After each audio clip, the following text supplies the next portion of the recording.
Today, I'm doing something a little bit different. I am flying solo and answering your questions straight from Instagram. I actually loved hearing directly from you and seeing what questions are most important to you, what's on your mind, and what I can help with. And we were able to cover a lot of ground.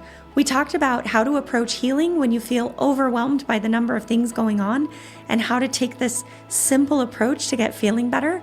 We talked about my thoughts on supplements. We talked about my thoughts on weight loss and weight loss medications. There's a lot to unpack there. We talked about bone health and health foundations and so much more. This is just you and I sitting down for girl chat, and I hope you'll enjoy it.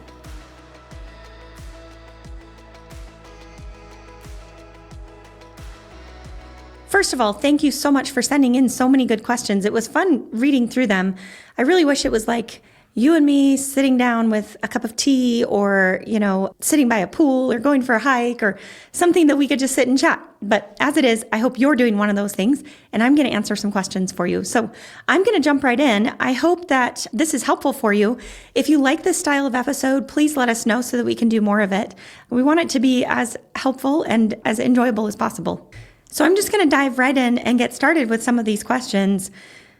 One of them says, after having a Mirena IUD, how do I properly detox the buildup of hormones and find harmony or hormonal balance? We get this question as well after birth control pills. And one thing I want to make clear is that there's a difference between toxins, or toxicants is the proper term, which means something that poisons your cells, poisons your body. And then there are other things that may not be toxins. They're not poisonous for us, but they do throw our bodies out of whack and throw our bodies out of balance. Basically, they signal our bodies to do different things. And the way that we respond to those things depends on what it is. So if it's something that is truly toxic to your body, think about air pollution is a great example, or pesticides on foods. Not the greatest. You really don't want a ton of that in your body, and you want to be able to help your body get rid of it. That is one component of detoxification. And that's going to be the basics of detoxification: sweating, eating lots of vegetables, so green leafy vegetables, making sure your gut is working and having regular bowel movements. Having some amount of cruciferous vegetables also is really helpful for basic detoxification, movement, lymphatic drainage. When we're talking about hormones, we do use the word detoxification, but it's not so much that you're allergic to the hormones or that the hormones are poisoning you. It's more that they've programmed your body to do something that may not really be what you want it to do. So after you have synthetic hormones, exposure to synthetic hormones, one of the best things that you can do is do all the things that we always do to support hormone balance. I hope they sound familiar to you. I hope I sound like a broken record, because we can get really fancy and start talking about Dutch testing and start talking about lots of little nuanced things. But what I hope people take from this are the basics. And those basics are, like I just mentioned, eating vegetables. Vegetables are good for detoxifying toxicants, but they're also just what our body works on. So vegetables have different nutrients. They have fiber, they have phytonutrients, all of which are really important for helping your body balance its hormones. Second, one of the most important things we can do to support hormonal balance is sleep and circadian rhythm support. So making sure that when you wake up, you're getting some amount of natural light, and then making sure you get natural light in the middle of the day, and then decreasing the exposure to unnatural light towards the end of the day. As we do that, that allows our body to kind of balance out the exposure to things that shouldn't be there, like hormones.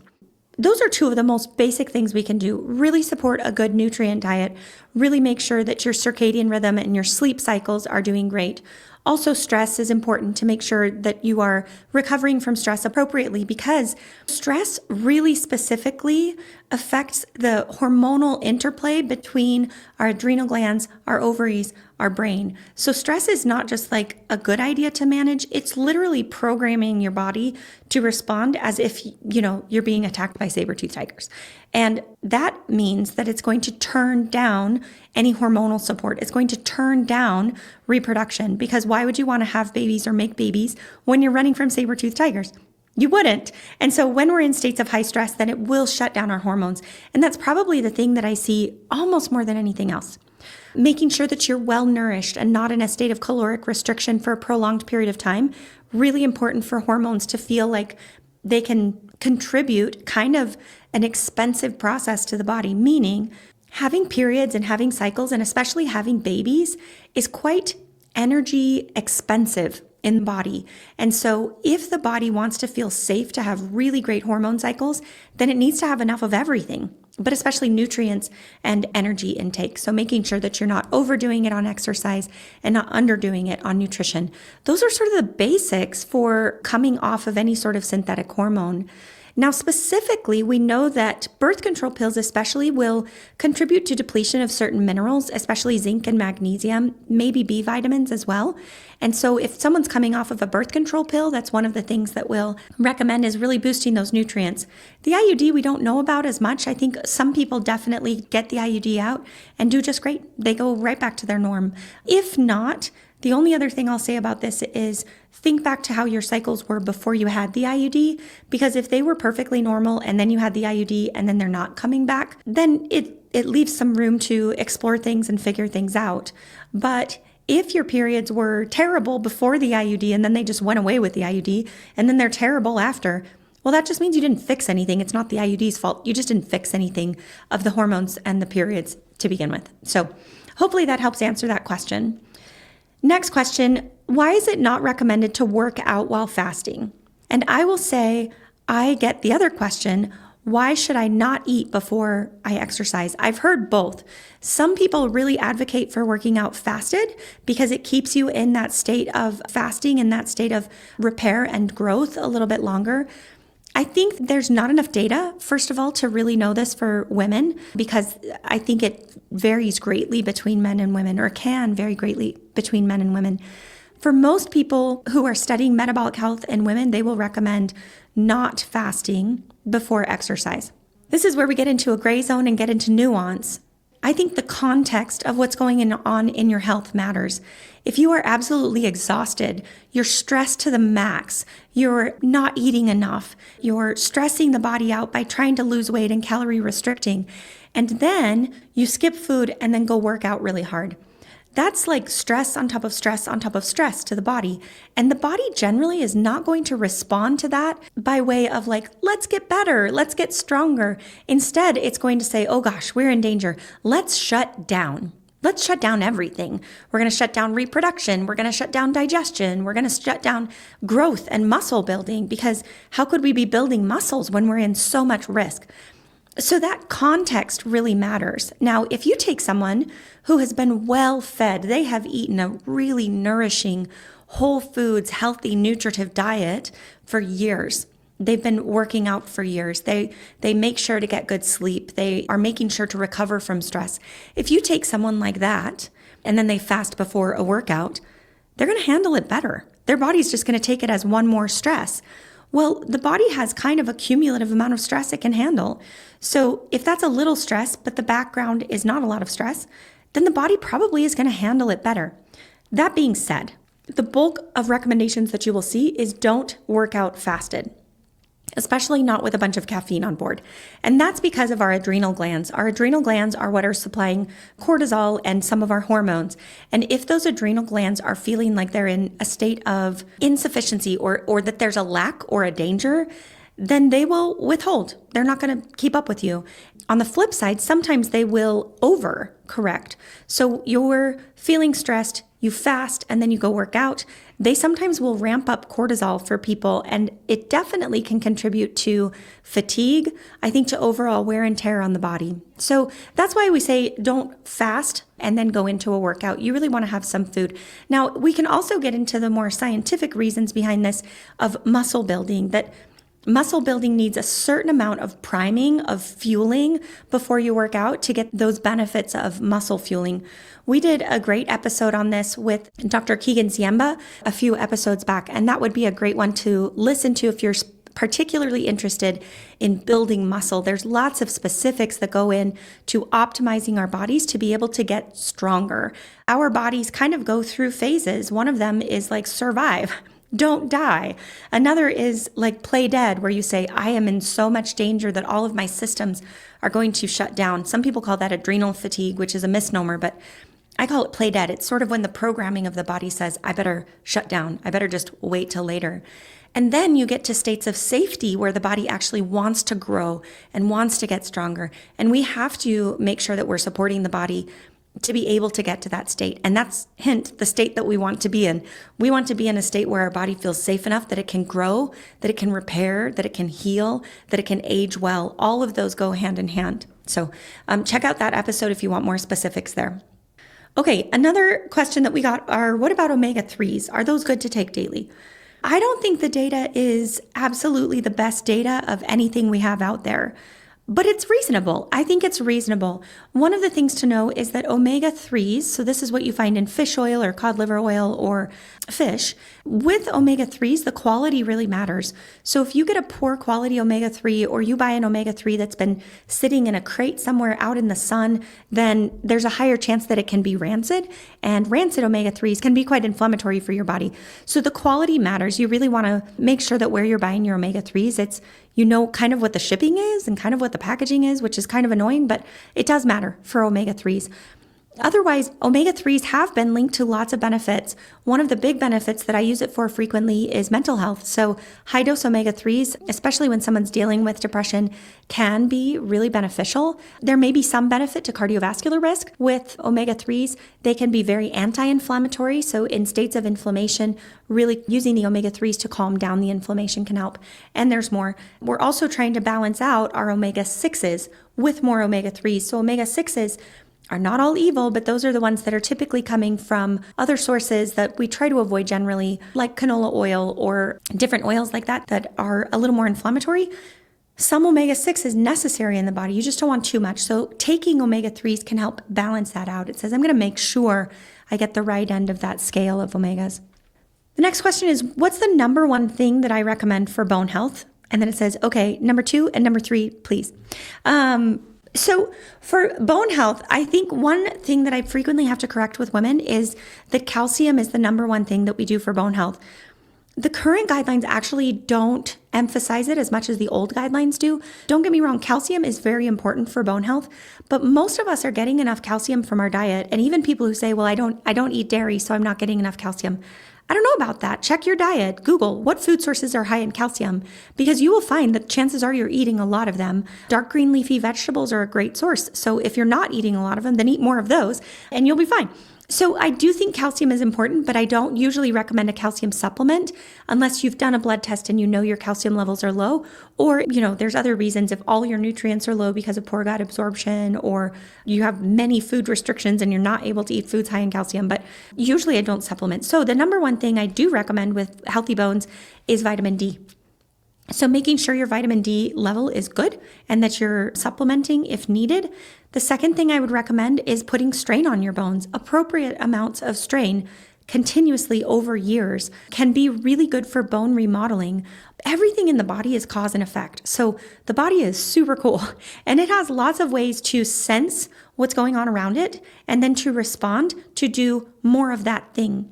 So the more that we strain our bones a little bit, that means jumping or exerting body weight even through exercise, but also then weighted exercise through strength training, all of those things put healthy strain on our bones, and it cues the bone to remodel to give us more of that thing, which means it remodels to give us stronger and stronger bones. So if we can figure out how to cue our body appropriately, for the most part, it keeps up with us. It does amazing things. It's when we cue it poorly by having an overly sedentary lifestyle and the body's like, got it, I'll do more of that. And you're like, no, that's not what I want. I want more of this like sturdy, strong body that's going to last forever. And if that's the case, we have to tell it that. We have to show it that with our lifestyle and our environment. So jumping or weighted exercise is really good for bones. The third thing that I would say is healthy hormone levels. So we know that for young women whose periods vanish because they have an energy mismatch, maybe they're exercising more than they're taking in, or maybe they're like pro athletes that are exercising nonstop and maybe just aren't keeping up with that energy intake of food. That population of women will often have higher risks of fractures and higher risks of osteoporosis. And that's partially because of just the energy deficit, but also because it shuts down their estrogen. It puts their body into a state of, I'm not good, I'm not okay, I'm not ready to go have a baby, so I'm going to turn down my estrogen levels. And when we turn down estrogen levels, bones suffer. And we know that again and again and again. So making sure that you have healthy estrogen levels throughout your life, and then especially as we go through perimenopause and menopause, making sure that we're doing everything we can to support those healthy estradiol levels, hormone replacement, estrogen replacement later on in life. This person asked for 3 things, but I'm going to give you one more, and that would be to decrease inflammation in the body. Inflammation can go hand in hand with bone remodeling, so we want to make sure that the inflammation is not triggering any negative domino effects, negative consequences that's going to result in poor bone remodeling. And that can get quite complicated, but just all of the things that you do to take care of a healthy body are also good for our bones. So the next question I really like, and it's something that I talk about all day, every day. Is it possible to lose weight over 40 without a GLP-1? It says they are so expensive. So I love this opportunity to talk about GLP-1s. GLP-1 agonists are things like semaglutide or Ozempic, and then there's GLP-1 and GIP agonists called tirzepatide or Mounjaro or Zepbound. These are all medications that are weight loss medications. I'm sure most of you have heard of them. I will say I'm a fan. I really am, when used appropriately and when used in appropriate circumstances. That being said, I do think it's possible to lose weight over 40 or under 40 without them. I really do. This is something I love having nuanced conversations about because number one, there's lots we don't know, right? So when people come out and are super dogmatic about this, they're missing something because it is more nuanced. I've absolutely had patients who come and say, I am literally counting my macros. I'm doing the exercises I'm supposed to. I am in a caloric deficit and I am not losing weight. So what do we do in that circumstance? Well, spoiler, I do have a whole weight loss course on this. It's on the website. It's available for purchase. It does a really good job, if I do say so myself, of going through all of the things we need to support weight loss. I think so much of the weight loss information out there that we hear is about macro counting and calorie deficit. And the fact is some bodies don't want to go into a deficit. Now, does that mean that they can't lose weight? Absolutely not. But if there's a ton of inflammation, if they're not sleeping well, if they are not eating nutritious foods or anti-inflammatory foods, it will be very difficult to get into a caloric deficit and it will feel restrictive. The body will be craving things and wanting more. So I think that a caloric deficit is required. I don't know of the other ways that you lose weight without having some sort of caloric deficit. But I think that's too oversimplified. I think we need to support the body to get into a caloric deficit by having healthy hormone balance, by having healthy sleep patterns is huge for directing the hormones that are in our brain, like ghrelin and leptin, to help control insulin resistance, to help control our satiety cues. These are the things that make it way easier and way more natural to go into a healthy caloric balance instead of like prying our bodies or forcing our bodies into this caloric deficit to pry the weight off of us. It's just not going to be sustainable that way. It's going to feel uncomfortable. It's going to feel unsustainable. You're going to be tired.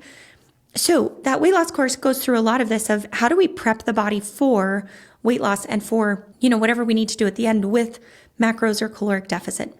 So that includes, I think I mentioned thyroid, female hormones or sex hormones, making sure that we're getting those hormones where they need to be, decreasing inflammation, decreasing gut inflammation, making sure that our diet is nutritive, not just macro-based. This is so important to me because I see so many people who are eating macro balanced or, counting macros for a diet, but they're missing nutrients. They're missing whole categories of nutrients like vegetables and fibers and things like that. So I prefer to start with a nutritive diet. Forget about what you're not going to eat. Forget about how many calories you're going to eat for a minute and just fill your body with the most nourishing foods you can find. That means things like nuts and seeds, if your body tolerates them, like pumpkin seeds and sunflower seeds and sesame seeds and cashews and walnuts. All of these things have tons of nutrients for our bodies.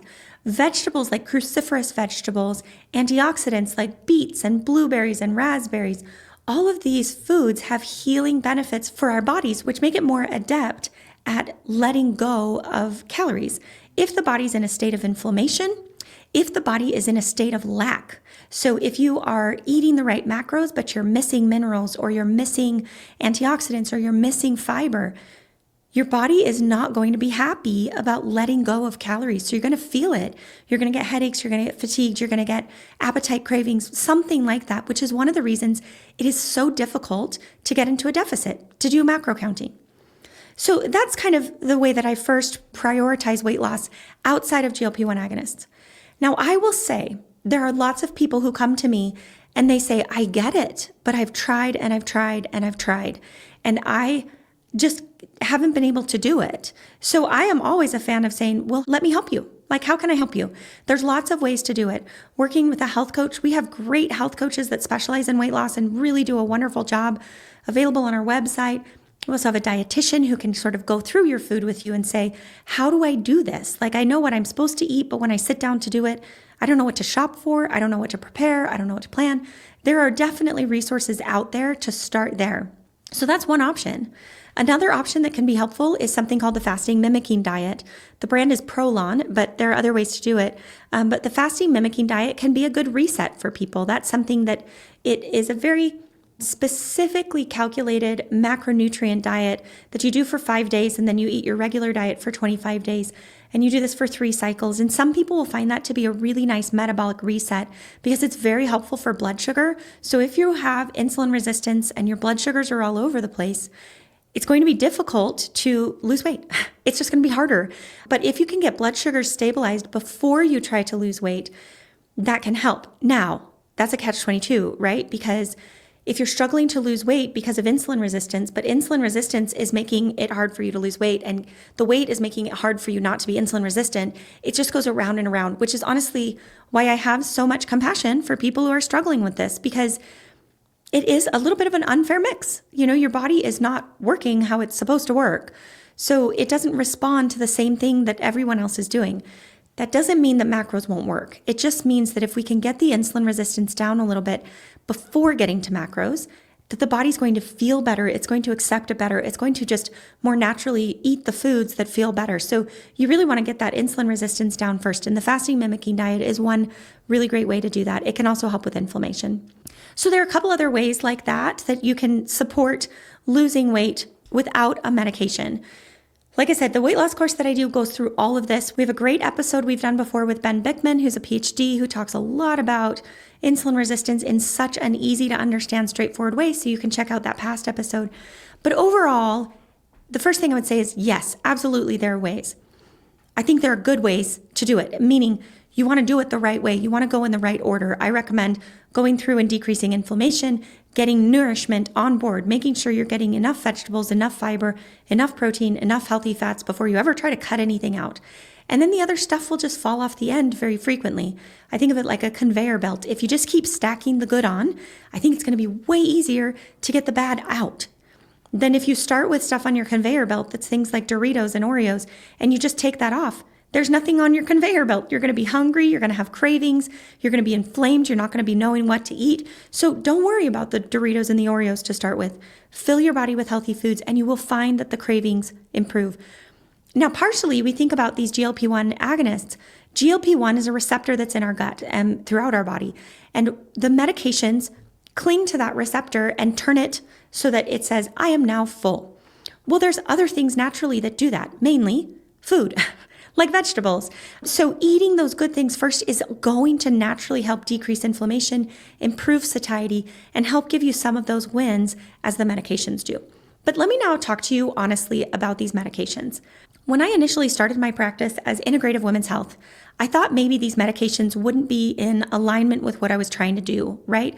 My whole goal is to utilize medications at a minimum.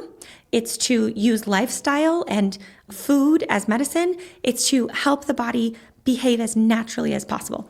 So I first thought that they wouldn't be consistent with that practice. The more I learned about these medications, the more I've learned that actually they can be a really lovely stepping stool. So not everyone, number one, can take all of these steps that I'm talking about to see these results for various reasons. You know, we see a lot of influencers who are doing this online, and I don't see a lot of influencers in my clinic. I see real world, everyday women, and I hear about their struggles and I hear about what's hard for them. And some of those things are things like, I'm going through a really messy marriage and I can't even wrap my brain around meal planning right now. You know, I I have a child who is struggling with food, who has autism and who has really particular food tastes, and he's not thriving, he's not growing. So it takes me 2 hours a day just to get food in him. So how can I even begin to worry about the food that I'm getting in me? We are real. I'm sorry, I'm getting emotional a little bit because I see women like this every day. And I think it's really unfair to be like, well, you're just being lazy. You should just count macros and go exercise and you'd be fine. Some women can do that. And that's so great. And I will be the first one to give advice for that, to advocate for that, to try that. I will be there for you. But not everyone is in that state where that feels very accessible. Whether because of inflammation, because of fatigue, because of stressors in life, not everyone can do that right now. And we should still do it. We should still be working towards it. But these medications work in really wonderful ways, especially the tirzepatide. I have found tirzepatide to be very beneficial with inflammation, very beneficial with food noise, where it calms down just the kind of obsession that we get with what we should eat and how we should eat it and when we should eat it and when we're going to eat next. It can really help with the food noise. It can really help with the sugar cravings. I prescribe it quite differently than the conventional model of prescribing. The conventional model starts at a moderate dose and then goes up quite quickly to a very high dose. And I have done that. And some people it works for, but it has a lot of side effects. I think it has more risk. I think it has downsides of losing weight too quickly, downsides of losing muscle too quickly. But when we dose it really low, really slow, I'm talking about less than half of the typical starting dose. So we are dosing in teeny tiny amounts. And when we go slowly through that, what I see with some patients, and I'm not advocating for this for every single patient there ever was, but for some women, I will see that their inflammation goes down first thing. They might lose 5 or 10 pounds overnight, literally within the first 3 to 5 days after their first injection. And it's water weight, it's inflammation. They say my rings fit, my ankles aren't as swollen, my face feels less puffy, like my fingers, I can bend my fingers better. They've been puffy for months and years. Now, a large majority of my patients are chronically inflamed, chronically ill patients. So it's a little bit of a different patient population than some of you, but there are anti-inflammatory benefits. I also find the food noise to be so massive for some people. I have many patients who come back and say, I did not know how much of my personality, how much of my brain bandwidth, how much of my time was spent in this place of food, in this place of counting and prepping and worrying about it and thinking about it and obsessing about it. And once that food noise is gone, I've had a couple people who were like, my depression went away. Now, some of that I think can be anti-inflammatory, and there's really interesting studies going on right now looking at possibly these medications to support depression, but we don't know enough yet. But I have had some people who say, my depression is just so much better, partially perhaps because of the medication, but also because of just that lack of food noise. I've had many people say, like, I got my life back. Like, yes, now I can think and do other things and have a hobby that before was completely taken up by just trying to figure out how to lose weight. So I really appreciate it for those reasons. I will say that you can do it well and you can do it poorly. And people who do it well, like I said, I think of it like a step stool. Let me help you do the things that you still need to do for your body. It's not a free pass. You don't just get to do nothing. But it calms down some of the stress. It calms down some of the cravings. It can boost energy. I've seen some people who say, like, I feel kind of like I want to go exercise. And that's the first time that's ever happened for me. Like, I kind of want to go to the gym, And so for people who are otherwise fighting an uphill battle and are like, I want to go to the gym, but I really, really don't. Now, should they power through and willpower? And can they hire a coach that's going to help them work through the mindset? Absolutely. And I encourage my patients who are on these medications to work with a coach, because at the end of the day, you still want to work on that lifestyle. But if I can give you a step stool to help you work on that lifestyle, it can make a big difference for some people. Now, I have plenty of patients who I see for weight loss who are doing it without medication, and it is absolutely possible. And that's fine. And I appreciate that. I recommend that, before you ever go on these medications, I recommend you do what you can to get that lifestyle in place. But I think that the medications have their place, and I think they can be really, really beneficial. They are pricey. Hopefully we'll see that change. I don't know. I don't know. But that's my very long-winded spiel, but I have big feelings about this. And if there's anything else, I hope that I can be a voice of nuance and a voice of middle ground. There's so many people, especially on social media, that it's like one side or the other, because that's what's enticing on social media is polarized information, right? No one wants to sit and listen to me for 30 minutes on social media, give you the nuance of back and forth, but it's important. We need to recognize the nuance. We need to recognize the middle ground. Most things are not all good or all bad. You need to know what's working for you. Okay, so let's move on to just some other random questions, and then I have a bunch of hormone questions that we'll come to next. So one of the questions I have here is it normal to get a lump at the injection site of testosterone? It stays for a week. Can I be allergic to testosterone? I think this is a good question, even if you don't have this exact scenario. Just to say, anytime you do an injection, some people will get a little lump, whether that's, semaglutide or tirzepatide or hormones or whatever else it is. When you inject it, you can double check with the pharmacist because it depends what you're injecting. But most of them do better if you just kind of move that tissue around a little bit. So the little bit of fluid that you're injecting doesn't just stay right in that place. You kind of want to get it to move around a little bit. And I find that will help. Some people just generate these little lumps more easily, and you just want to move around the injection. It's not an allergic reaction to the testosterone. Some people will react to an additive in an injection. So those are just different things to think about if you've been bugged by little lumps at injection sites. Can drinking electrolytes during pregnancy help with preeclampsia or hypertension? I'm not aware of any data to support this. I do like electrolytes during pregnancy. There is a brand that I really like called Needed. The thing I like about the brand Needed is that they are formulated specifically for pregnancy. So you just kind of can trust that what they've formulated is going to be balanced for a pregnant woman. But their electrolytes, and actually many other electrolytes, I really like Redmond Relight. I like Just Ingredients. I like LMNT. These electrolytes can be really beneficial to stabilize energy and cravings, and usually because we are deficient in minerals. So you give yourself minerals, then it turns out you feel better. That being said, I don't know of any data to help with preeclampsia or hypertension. There have been studies over the years looking at supplementing calcium or magnesium to prevent preeclampsia or hypertension, and they've not been anything life-changing that says like for sure all women should have this, probably because preeclampsia and hypertension are so multifactorial.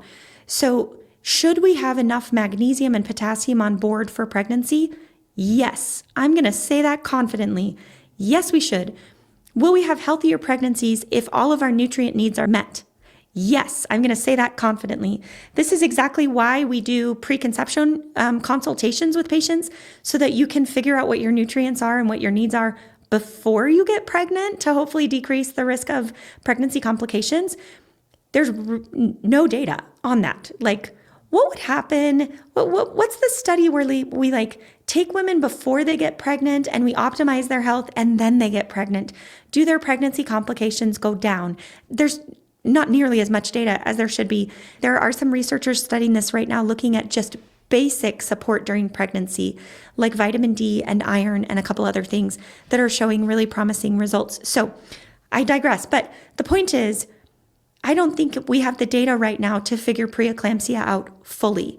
The best advice I have for anyone with preeclampsia is optimize your health before you get pregnant, optimize your health during pregnancy.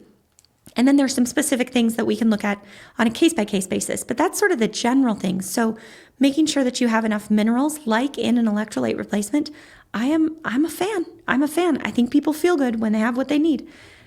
What is the link between stress and elevated glucose? Is acute stress worse than the sugar?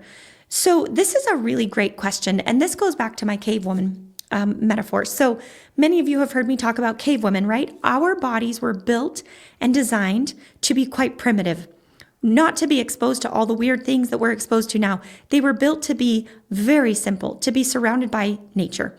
And in that, I think of cave women as the main threat that they would have seen would be like a saber-toothed tiger, right? So what happens in that moment of stress to this cave woman? When she gets stressed, she needs to shift all of her body's processes away from survival. Well, not away from survival. She needs to shift them all away from long-term survival and long-term healing and repair and growth into survival. Stay alive now. Don't die. And one of those mechanisms several of the mechanisms revolve around glucose. So glucose is the quickest form of energy for our bodies. So if we see a saber-toothed tiger sneak up on us, our body will intentionally mobilize glucose into the bloodstream so we get glucose to our muscles to sprint. So we can have everything we need to run away from and fight that tiger. So when we're in a state of acute stress, our blood sugar will go up. We know that. If we're in states of chronic stress, then the mechanism kind of can go into, it becomes a little bit of a domino effect of, okay, you had one stressor which caused some high blood sugar, and then another stressor which caused some high blood sugar. If you keep doing that, several things can happen. One is you don't sleep because lots of tigers, so don't sleep because you might die. So you don't sleep. Because you don't sleep, your body knows that it's dangerous, so it's going to crave more sugar. Then because you're craving more sugar, you're going to eat more sugar, and that's going to then start piling up in the cells where suddenly you don't have enough room to put all this glucose. Your body just knows that, like, I need glucose to run from tigers.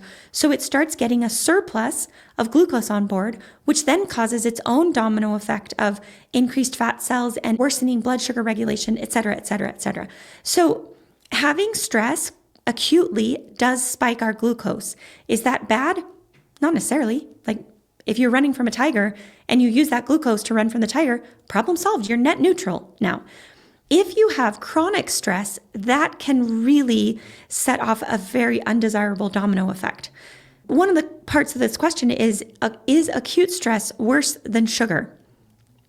I think this is a good point to understand just in general, because there's nothing wrong with stress per se. Going back to the cave woman, if the cave woman said, I know what I'll do, I will avoid all stress, I'm going to wall myself up in a cave, right? No one can get to me in this cave. Well, what happens in that case? Well, she doesn't get sunlight. She doesn't have any social connection. She doesn't have any food. She will atrophy. Everything about her will shrink and become weak and not be able to tolerate anything. And then if she goes out to do anything, she's going to die because she's not going to outrun the tiger. She's going to be the weakest one there, right? She's also going to get like sunburned because she's not used to seeing light, and it's going to shock and overwhelm her system. And you can extrapolate from there. So our body is not meant to be walled up in a cave. Our bodies are meant to have stress. Remember what I said earlier about the bones? Those bones get stronger when they're stressed to the right amount. Same thing is true with all of us. When we are stressed to the right amount in every way, exercise, fasting, psychological stress, when we have healthy amounts of stressor, we grow. That's what we're supposed to do. We're supposed to have the right amounts of stress to grow. So is this question, is acute stress worse than glucose? No, not necessarily. Stress is fine. There's nothing wrong with stress. The problem becomes when, number one, we don't recover from stress. So that stressor came along and we didn't handle it well. And so we never came out of that stressor. That's a big problem. Number two is when you pile stress after stress after stress on the body. Then the body is off to a very bad start, all downhill from there in a bad way. So is acute stress worse than glucose? No. But is chronic stress worse than glucose? I don't know. They're both bad. They're both bad. And it depends how much, and it depends what else you're doing. So I don't think I would worry about that. I would worry about manage your stress, eat healthy foods, don't eat too much sugar. That's kind of the deal. Now, I have a couple minutes left here for some hormone questions. One of the questions, actually, this one's not a hormone question, but it is a good question. There's so many supplements in the world right now. How do I know what to take? Is there a blood test or something that can say what I'm really missing and what supplements are essential for a person to take? Number one, I think we don't know all of this. This is an area of extreme growth, especially if you listen to any biohackers. You're constantly hearing about this new thing that's the great new thing that's going to make you live forever. I tend to be a simple-minded person as much as possible. So really going back to those foundational elements, those foundations come from food. So when we think about supplements, we are supplementing what our lifestyle, primarily, we are supplementing what our lifestyle is not providing for us. If you don't get enough fiber, then maybe you should take a fiber supplement. Well, do you want to take a fiber supplement or do you want to eat more fiber? I will always say get the nutrients from food where possible because food has magical combinations in the way that it's created.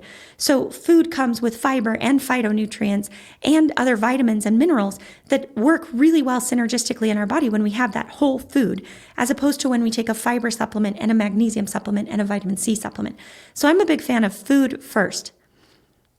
Now, we will also supplement sometimes because of chronic stress or because of not sleeping or because of things like that. So again, fix your lifestyle and you won't need as many supplements. The question of but how do I know? Well, in my perfect world, the way that we would handle this, I recommend working with a health coach and fixing your foundations. Have them work with you and say, how does my food look? Am I getting all those food groups that I'm supposed to be getting? How does my protein look? How does my fiber look? How are my, eat the rainbow? How are my antioxidants? How are my omega-3s, my healthy fats? How's my sleep? How's my movement? How are my detoxification lifestyle measures? Things like sweating or body movement, lymphatic support. How are those? How's my gut health doing? What should I be doing for my gut? And these answers, they're not medicine.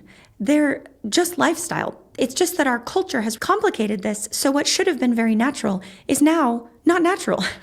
It's now we have to make a routine to get all these things into our lifestyle that should have been the core of our lifestyle. So thanks, culture. We'll figure it out someday. But right now, it's these measures of work with a health coach and see how you feel just doing these things before you ever do supplements. And then you can say, now I still feel tired or I still feel like my hair is falling out or whatever. So step 2 of that then, I do a basic panel just through a regular lab like your hospital lab or LabCorp or Quest. I do a pretty comprehensive lab panel. For my patients, it costs a little over $100, like $107, I think it is. And when we look at that, we look at inflammatory markers, we look at some nutrient markers, we look at metabolic health markers like blood sugar and cholesterol. We look at some hormone markers, we look at some stress markers. So those markers can give me a really good idea of where your body is trending.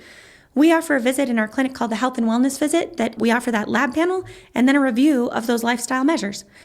And that's it. It's not very medicine-y. It's not, there's not a lot of doctoring involved, but it's a really lovely assessment of how am I? How am I doing? Is my lifestyle supporting me enough, or are there some small tweaks that I can get good bang for my buck? And then what does my blood work show? My very basic blood work. What does my blood work show? Honestly, with those 2 things, then usually I'll make supplement recommendations if we need to, or lifestyle recommendations if we need to. From there, in terms of supplements, it just all depends. There is probably a core set of supplements that all of us should be on, but I think if you talk to functional medicine physicians, you will get a different set from every one of them. Some of them feel very strongly about things like mineral support. Some of them feel very strongly about things like fish oil and anti-inflammatory support. Some of them feel very strongly about detoxification support. I think there are lots of things that we can do to help our bodies to be healthy, but 100% of the time I will advocate for have the healthy lifestyle. If you have extra money that's sitting around that you want to spend, then that's when you can get kind of fancy and say, ooh, what about this supplement? I heard that one might be good for my long-term health. That's kind of where I would put creatine. Inositol has some interesting data in longevity. Vitamin D, I put more in the nutrient category. Fish oil, I would measure your omega-3s and kind of go from there. So there are some that are supplements based on your lab work. There is absolutely really expensive functional medicine testing that you can do to have a more thorough look at your nutrient levels, but they just get pricey, and I think they're great, but not essential. It's not where I would start. I have time for just one more question. So I'm not going to have time to get to all these wonderful hormone questions, but I will direct you to a lot of our previous podcast episodes. I have a couple now, I think, with my nurse practitioner, Jennifer, and we go through a lot of these hormone answers. So make sure you check out those episodes. And then I think we'll have another hormone episode coming up that I'll come to these other hormone questions. But I really want to get to this last one because it's something that I deal with every day with my patients. When there is so much happening with your body, where do you even begin to heal? And gosh, I love this question because it's the question that we should all be asking, how do I do this? For most people, the vast majority of people, I would say those foundations that I just mentioned, the more we can do with lifestyle, the more the body will heal itself. And then we don't have to get fancy with medicine. We don't have to get fancy with testing and supplements. We just allow the body to do its thing. We get out of its way.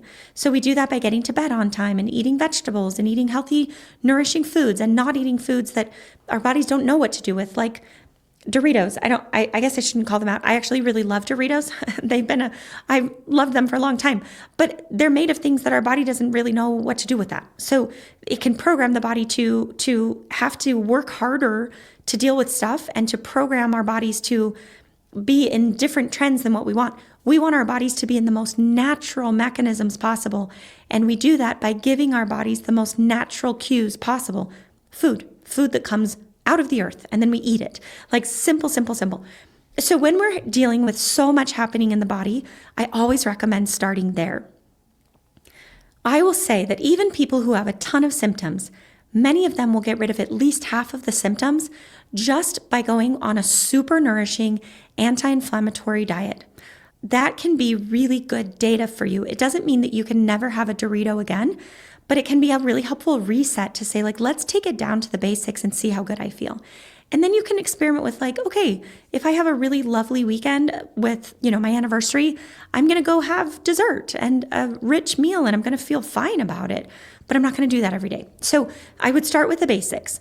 The second thing I would start with, especially in the perimenopause and menopause years, would be hormones, because the body can feel a little out of control when you don't have hormones. You can do all the diets, all the gut healing protocols, all the movement regimens. You can do all of that.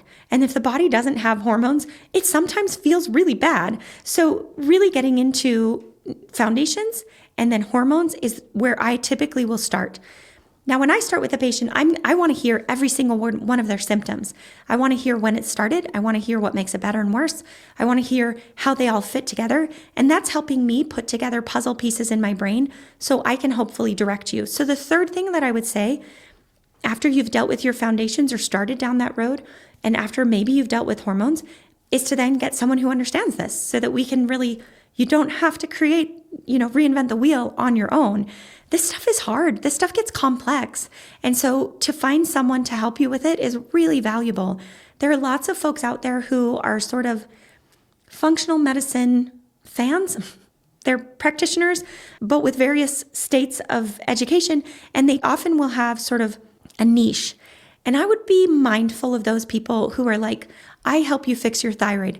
It's never just the thyroid. It's never just the thyroid. Same thing with hormones. I will help you fix your hormones. It's rarely just hormones. Sometimes it is, but it's rarely just hormones. You want someone who's going to be able to look at your foundations, who's going to help you with hormones, and then who's going to know to take you to the next steps to say, now let's get even better. And then that fourth component, after we've sort of dug into this messy middle that I recommend working with a practitioner, is then to kind of look at longevity. What can I do to just live as long as possible in the healthiest way possible? Now, I want to speak just for one more minute about this messy middle. In this messy middle, there's a lot of supplements that we can do. There's lots of testing we can do. There's medicines that we can and do use. But the things that you can do on your own, besides those foundations, are, I would say, nervous system work. Honestly, when someone's body feels like there's so much going on, it's falling apart, the dominoes are just falling down left and right, you can't get it under control, I will say, I don't know if I've found an exception to this yet, almost all the time, there is some significant nervous system involvement. And I've seen lots of different things. This started, around the time of my divorce. This started around the time of my pregnancy. Tell me more about your pregnancy. Well, the pregnancy was fine, but the birth was really hard. I really wanted this wonderful birth, and I ended up with an emergency C-section. My baby was in the NICU. Ever since then, I just haven't been the same. I've heard faith transitions can really rock the body. They can really rock the nervous system as you're feeling like you're digging up roots and don't know where your own roots are and don't know what to do about it. So really diving into nervous system work is hugely beneficial. We have one of our very first episodes that talks about nervous system work with Susan McLaughlin, a physical therapist, and it is just such a lovely topic to start with. And I think if you just say like, well, I've tried meditation and it doesn't work for me. Okay, check that one off. You tried that practice. You've got 100 other practices to help support your body. But if you can look back and say, I really started not feeling well after this giant happening in my life, then I would really get started with the nervous system. One, because it's one of the cheapest ways to support healing in your body, and it's one of the best ways to get the body back on track, to get the body out of its own way. Like I said, so much of the body is not broken, it's just programmed. We are giving it data every day, and the body takes that data and uses it to program our bodies to give us more of whatever we're giving it. So if we're giving it stress, it will be like, got it, I will give you more abilities to cope with stress, which is fight or flight, which is the opposite of what we really want, right? We want more parasympathetic nervous system, which is rest, digest, heal, reproduce. That's where we want to live. We want to go over there. But if that's the case, we have to know how to program our bodies to get into that state. That's something we help people with. That's certainly something, there's lots of resources out there for you, but that's where I would start if you feel like there's just too much here. There's too many supplements, there's too many things. I would not start by jumping into 18 different supplements. I really wouldn't. I would get your basic labs, fix your nutrients, fix the foundations, maybe choose 1 or 2 supplements for the biggest symptoms that you're having, and then really dive into putting the pieces together with a functional medicine practitioner. I am out of time, so I'm going to stop. But again, please let me know if you felt like this episode was helpful to you, or if you'd prefer that we stick to our more interview style episodes. Happy to do whatever's helpful for you. We're always interested in knowing what you want to hear about. So I hope you'll reach out. You can reach out in lots of different ways. We're certainly on Instagram. You can reach out through our website. You can reach out directly through email. All of that information is on our website. So I hope you'll reach out. We'd love to hear from you. We want to be able to continue to provide this information for you. So please leave us reviews so we can spread the word about the information we're trying to share. Share these episodes with your friends. That helps us a lot to be able to get traction so that we can keep going with producing these episodes that hopefully are really great free content for you, that you can keep learning and keep growing with good information from a middle ground, instead of so much of the confusing information that's sort of one side or all the way on the other. So reach out, let us know what you think, and we'll see you again next week. Thank you so much for tuning in to today's episode. We are grateful for the incredible support from our sponsors and to all of you listening. We couldn't do this without you. If you enjoyed this episode, please consider subscribing on your favorite platform. You can find us on our website, upliftforher.com, YouTube, Apple Podcasts, Spotify, or wherever you love to listen. And if you found value here today, please share this episode with someone who would benefit from it. Leave us a comment or give us a review. It really helps us reach more listeners like you. Thank you for being part of our community. Stay tuned for our next episode. Lastly, this information is for educational purposes only and not intended to be medical advice.